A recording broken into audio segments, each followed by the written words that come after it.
Est-ce que vous vous rappelez des tensions entourant Tottenham après le départ d'Harry Kane, alors que le club anglais allait entrer dans un nouveau cycle, alors que Postecoglou venait d'être mis en place en tant que successeur de Conte, le buteur, le capitaine et la légende des Spurs avaient choisi de ne pas faire partie de ce nouveau projet, mené par un coach australien peu connu. Le meilleur buteur de l'histoire de Tottenham avait quelques offres sur la table et il finira par demander officiellement son départ afin de rejoindre son nouveau club, le Bayern Munich. Un choix intéressant, censé l'aider dans sa quête de son premier trophée en carrière professionnelle, tout en étant toujours sur les radars anglais pour participer à l'Euro 2024. Résultat de l'opération, Tottenham devient l'attraction de la Première Ligue. L'équipe ne réussit pas à se qualifier en Ligue des Champions, mais obtient tout de même une belle 5e place, pendant que de l'autre côté, le Bayern connaît sa première saison sans trophée depuis je ne sais pas combien de temps, et j'ai la flemme de chercher. Les Allemands enchaînent les mauvaises surprises et tombent de haut, notamment en Pokal avec l'élimination contre une équipe de Détroit, pendant que le Bayern Leverkusen de Xabi Alonso récupère le trône de Bundesliga dans une saison historique qui restera ancrée dans les mémoires de ceux suivant le championnat. Au final, alors que tous les supporters croyaient que le départ d'Harry Kane signifierait une saison compliquée, les hommes de Postecoglou ont commencé un nouveau cycle sur de bons rails. Et pour cette seconde saison, on voit déjà énormément de choses qui indiquent que Tottenham et la nouvelle direction sont sortis gagnants du divorce avec sa légende anglaise. La saison passée aurait été sacrément riche en enseignements pour Postecoglou, qui faisait ses débuts dans le meilleur championnat du monde, après des années à avoir enchaîné les clubs en galère, dans des championnats mineurs. Pas mal de bons points sont à soulever, que ce soit le début de saison en boulet de canon avec 10 matchs de suite sans défaite, un Hugminson intéressant en pointe qui retrouve son niveau d'avant Conte, un jeu développé qui fera beaucoup parler puisque les admirateurs seront de plus en plus nombreux, et enfin, des recrues qui apportent toutes quelque chose d'essentiel à l'équipe. Van de Ven s'est totalement imposé aux côtés de Romero en tant que central gauche, au point d'être dans la discussion pour être le joueur de la saison du club. Vicario a réussi à remplacer le capitaine gardien de l'équipe Hugo Lloris sans gros soucis, malgré une baisse de niveau durant la seconde partie de saison. Destiny Udogie est rapidement devenu l'un des meilleurs latéraux de Première Ligue, en brillant notamment par sa faculté à influer dans le jeu en rentrant dans l'axe. Et Brennan Johnson aura réussi à développer son jeu et gagner pas mal de temps, malgré la concurrence avec Dejan Kulusevski. Chaque transfert de l'été aura donc été une réussite, la plus grande étant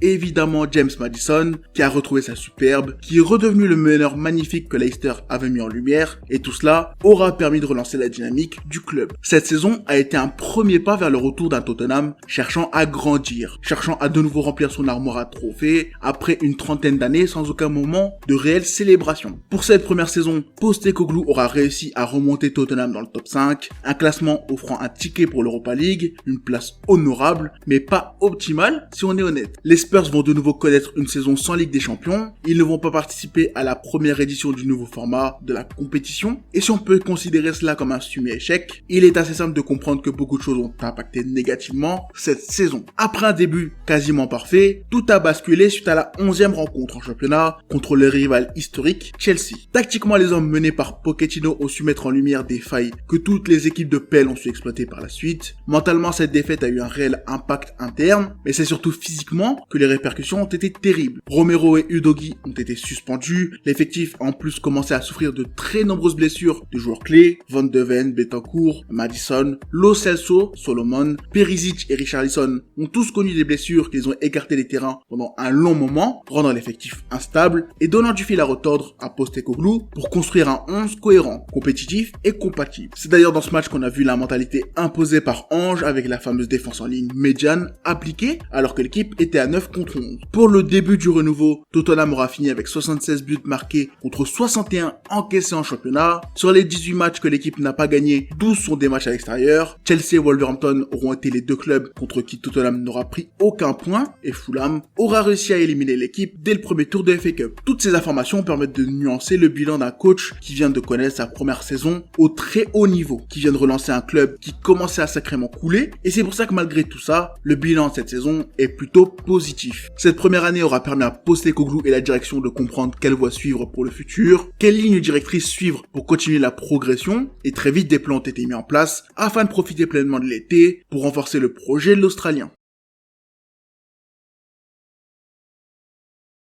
Dès le début, il était clair que plusieurs éléments clés allaient entrer en compte dans le mercato. Déjà la compatibilité avec le jeu énergivore de Postecoglou, on l'a vu au Celtic, où pour sa première saison en Angleterre, il est primordial que l'effectif soit complet, afin de s'assurer une rotation qui n'affaiblit pas l'équipe mise sur le terrain. S'il n'a pas été possible de faire mieux que cette 5e place, c'est en grande partie à cause de la construction inégale de l'effectif, qui aura forcé certains joueurs comme Ben Davies, Emerson Royal ou même Kulusevski à jouer hors de leur position préférentielle, et rendre des copies bien moins propres que les titulaires au poste. La défense a particulièrement été fragilisée par ses absences et les dépannages qui en ont résulté. Dans le même temps, l'attaque a pas mal été remaniée aussi, puisque les profils nécessaires au jeu de l'Australien n'étaient pas disponibles. Postecoglou aime avoir des ailiers provocateurs, des ailiers capables de tabasser leur vis-à-vis pour créer des décalages, et que ce soit Werner, Gminson ou Kulusevski, aucun des trois ne répond vraiment à ce profil. L'effectif devait donc être renforcé, mais pas n'importe comment. Déjà, il fallait connaître les profils qui ne correspondaient pas au jeu de Postecoglou, réussir à les vendre, et enfin les remplacer par des profils plus compatibles. Et surtout, le critère le plus important, plus jeune. Si Postecoglou a été choisi pour devenir coach de Tottenham, ce n'est pas seulement grâce à ses prises de parole toujours intéressantes, son côté humain très présent dans les sorties médiatiques, son histoire intéressante, ou bien ses loins étroits avec certains membres du City Group. Non, ce qui a convaincu Levy et la direction, c'est sa vision du football. Son équipe proactive développe un jeu très alléchant, très porté vers la prise de risque, et surtout, il est souvent proposé par des joueurs jeunes. Sa philosophie est très proche des valeurs qui ont porté Tottenham durant le passage de Pochettino. On se rappelle tous de la légende de jeunes joueurs que l'Argentin avait fait grandir sous son aile avant qu'il ne porte l'équipe à une finale de Ligue des Champions. Et c'est ce parallèle, cette similitude entre l'impact de l'Australien et l'Argentin au sein du club qui a énormément influé sur sa nomination et sur l'impact qu'il a dans le projet mené par Tottenham. Aujourd'hui, chacune de ses demandes est écoutée. Il a un pouvoir en interne que ni Mourinho ni Conte n'ont eu et surtout, il a obtenu les moyens nécessaires à la mise en place de son jeu. Sans Ligue des Champions, le budget a été revu à la baisse, mais restait assez important, puisqu'en plus des entrées d'argent liées à la Première Ligue, à la vente de Kane, à l'utilisation du nouveau stade pour des événements hors sportifs, et aux transferts passés aussi, comme chaque été, de nouveaux transferts et départs libres ont libéré du budget pour que la direction puisse avoir une marge de manœuvre. Le mercato estival a donc commencé avec les départs libres de Sessegnon, d'ailleurs, Perisic, Ndombele et Tanganga. 5 joueurs pas du tout utilisés par le coach, qui ont tous rapporté de l'argent via leurs prêts payants, et qui aujourd'hui partent libres. Brian Hill a été prolongé avant de partir en prêt avec option d'achat à Girona pour remplacer Savio. Alejo Veliz est parti gratter du temps de jeu à l'Espagnol pendant que Scarlett fait de même à Oxford en Championship. À ces transferts sans conséquence pour le groupe formé de base se rajoute Joe Rondon, transfert à Leeds, et c'est là que s'arrêtent les transferts sans réelles conséquences. 2 autres transferts ont libéré une place dans le groupe, d'abord Emerson Royal, latéral moyen de Première Ligue qui aura brillé par moments, notamment dans sa capacité à aider en défense, mais dont le départ est une bonne chose. Après 3